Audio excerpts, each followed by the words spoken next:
மனசு தனக்கு பிடிச்சதை ஆசையாக கற்பனை பண்ணி வச்சுக்கும்.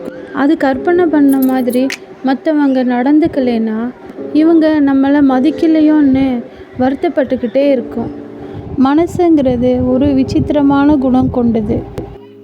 ஒரு பொண்ணுக்கு அழகுங்கிறது முகத்தில் இல்லைங்க, அவள் காட்டுற அன்புலையும் அவன் நடந்துக்கிற விதத்துலேயும் தான் இருக்குது. அதே போல தான் ஒரு ஆணுக்கு பணத்தில் இல்லைங்க அழகு, அவன் பொண்ணுக்கிட்ட நடந்துக்கிற மரியாதையில் தான் இருக்குது. யாரையும் திருத்தணும்னு நினைக்காதீங்க, ஏன்னா நீங்கள் தோற்றுருவீங்க. அவங்களா திருந்தினாதான் உண்டு. அப்படியும் அவங்க திருந்தலைன்னா காலம் அவங்கள திருத்திடும், இல்லை காலம் அவங்களுக்கு நல்லாவே உணர்த்திடும்.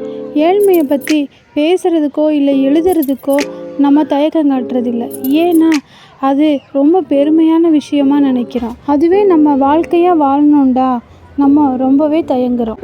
விட்டு கொடுக்கறதும் மன்னிக்கிறதும் தாங்க வாழ்க்கை.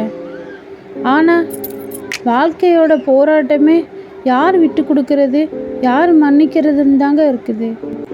நம்ம மனசில் எவ்வளோ கஷ்டம் இருந்தாலும் மேலே சிரிச்சிட்டே இருப்போங்கள்ல, அதுபோல தான் நம்மளை கஷ்டப்படுத்தினவங்களை பார்த்தாலும் சிரிச்சிட்டே போயிடுங்க. பெற்றவங்களுக்கு காசு பணம் கொடுக்க யோசிக்காதீங்க, ஏன்னா நாம் எதுவுமே இல்லாமல் பிறந்தப்போ கூட நம்மளை தூக்கி வச்சு கொண்டாடினவங்க. உங்களை யார் விமர்சனம் பண்ணாலும் கவலைப்படாதீங்க, ஏன்னா அவங்கள நீங்கள் பொறாமைப்பட வச்சுருக்கீங்கன்னு தான் அர்த்தம்.